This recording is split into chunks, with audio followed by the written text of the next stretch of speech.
Homolytic bond breaking में helper की याद आनी चाहिए। हीट, इलेक्ट्रिसिटी, लाइट या एच न्यू रेडिकल हो तो होमोलिटिक बॉन्ड ब्रेकिंग होगा। हेट्रोलिटिक में, जिसमें प्लस माइनस अलग अलग आए, तो ये पोलर सॉल्वेंट में ऐसा होता है। एक और इम्पॉर्टेंट पॉइंट ये हम देखते हैं कि एरोमेटिक सबसे ज़्यादा स्टेबल, उसके बाद जिसमें इक्विवेलेंट रेजोनेंस हो रहा है वो स्टेबल। इक्विवेलेंट रेजोनेंस जैसे कि एसिड में, ठीक है, अभी हम आगे और देखेंगे SO3 में भी होता है।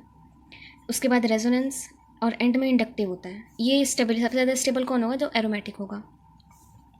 अब देखते हैं एसिडिक स्ट्रेंथ। एसिडिक स्ट्रेंथ क्या होता है?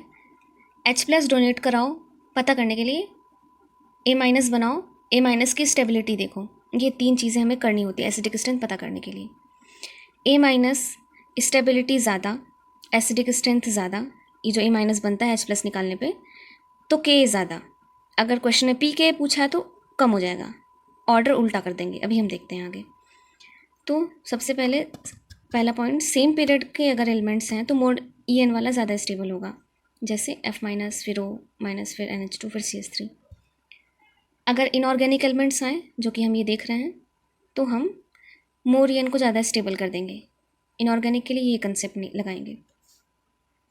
अगर सेम पीरियड के एलिमेंट आ गए तो जो सबसे नीचे है खली, जिसका सबसे ज़्यादा साइज़ है, वो स्टेबल होगा।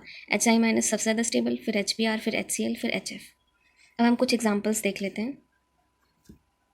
एग्जांपल्स बाद में देखेंगे, पहले हम बेसिक स्ट्रेंथ समझ लेते हैं। बेसिक स्ट्रेंथ जिसकी स्ट्रांग होगी उसके पास लोन पेयर होना चाहिए, नेगेटिव होना चाहिए, और सारे जितने भी नेगेटिव हैं, लोन पेयर हैं, वो लोकल होने चाहिए। Basic strength is inversely proportional to resonance और डी लोकल। ठीक है, लोकल होगा तभी ना ज़्यादा दे पाएगा, जिसकी इलेक्ट्रोनेगेटिविटी कम वो ज़्यादा देगा। Third point, electron donating group लगा हो तो बेसिक स्ट्रेंथ ज़्यादा होता है। ये बहुत इंपॉर्टेंट पॉइंट है। अब तीनों पॉइंट को ध्यान में रखते हुए हम एक क्वेश्चन करते हैं। जैसे ये हमारा बेंजीन रिंग है, उस पर N लगा हुआ है, ये हमारा N है, उस पर नाइट्रोजन, उस पर 2 बेंजीन रिंग लगे हुए हैं, और ये नाइट्रोजन, उस पर 3 बेंजीन रिंग लगे हुए हैं। टाइम बचाने के लिए मैं बेंजीन को ऐसे सर्कल करके ऐसे जल्दी से कर देती हूँ। तो आप भी जब भी कोई क्वेश्चन सॉल्व करें तो ऐसे बस ऐसे सर्कल में से बेंजीन बना के फटाफट कर सकते हैं। तो इसमें क्या है, सारे के सारे डी लोकल हैं, तो इसको छोड़ दो, पहला पॉइंट। दूसरा पॉइंट, अब हम ये चेक करेंगे कि किस में कम रेजोनेंस है या किस में कम डी लोकल है।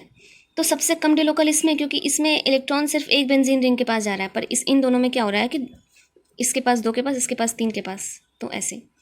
दूसरा एग्जाम्पल ये है, ये बेंजीन रिंग CH2 NH2। अब यहाँ पे CH2 लग गया, इसलिए अब रेजोनेंस हो नहीं पाएगा, क्योंकि 2 बॉन्ड आ जा रहे हैं बीच में। रेजोनेंस के लिए C डबल बॉन्ड, फिर C सिंगल बॉन्ड, फिर एक और वहाँ पे पॉजिटिव नेगेटिव या कुछ होना चाहिए। तो ये बीच में आ गया, तो ये रेजोनेंस यहाँ पे पॉसिबल नहीं है, तो ये लोकल हो जाएगा। ये बेंजीन रिंग, ये OCH3 है और ये NH2। तो यहाँ पे क्या है, अगर हम बेसिक स्ट्रेंथ चेक करें तो सबसे ज़्यादा लोकल की, फिर इसमें सारे डी लोकल हैं, क्योंकि डायरेक्टली बेंजीन से NH2 जुड़ा हुआ है, तो ये पीछे हो जाएंगे सारे। अब हम चेक करते हैं कि जिसकी इलेक्ट्रोनेगेटिविटी कम हो वो ज़्यादा देगा, तो सभी में नाइट्रोजन लगा हुआ है, सिंपल।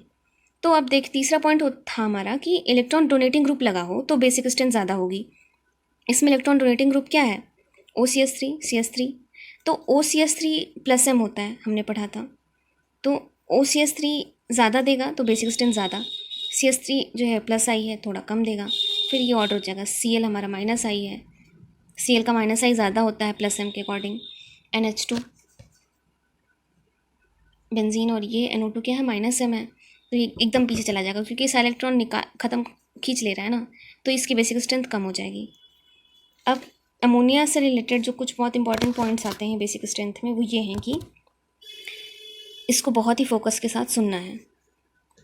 एक्वस को प्रायोरिटी देते हैं 213, अगर CH3 लगा हुआ है R ग्रुप, 231 बड़ा भाई C2H5 लगा हुआ है, 213 231, 213 231, ये ऑर्डर हो जाता है। 2 डिग्री 1 डिग्री फिर 3 डिग्री जब CH3 लगाओ। और सिमिलरली ये अगर मेनली इसी पे क्वेश्चन आता है, अगर इंडक्टिव दिया हुआ है या गैसियस मीडियम में इंडक्टिव लगाएंगे। क्वेश्चन में मेंशन्ड है कि गैसियस मीडियम में क्या होगा ऑर्डर बेसिसिटी का, बेसिक स्ट्रेंथ का, तो ये ऑर्डर हो जाएगा 3 डिग्री फिर 2 डिग्री फिर 1 डिग्री फिर single ammonia.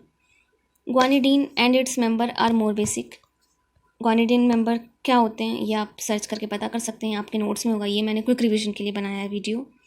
Aniline is more basic than ortho substituted aniline, क्योंकि अगर एनिलीन है, एनिलीन बेंजीन रिंग ऊपर NH2, अगर यहाँ पे कोई ऑर्थो सब्सटीट्यूटेड चीज़ें आ जाती है तो लोन पेयर देने की टेंडेंसी को कम कर देता है, एज अ ऑब्स्टिकल बन जाता है ऑर्थो सब्सटीट्यूटेड एनिलीन। इसलिए aniline is more basic than ortho substituted aniline. हम एसिडिक स्ट्रेंथ का एक एग्जाम्पल देखते हैं। हमें यहाँ पे O नेगेटिव की स्टेबिलिटी चेक करनी है, तो H निकाला सबसे पहले, उसके बाद NO2 यहाँ पे पैरा पोजीशन पे है तो सबसे ज़्यादा स्टेबल होगा O नेगेटिव।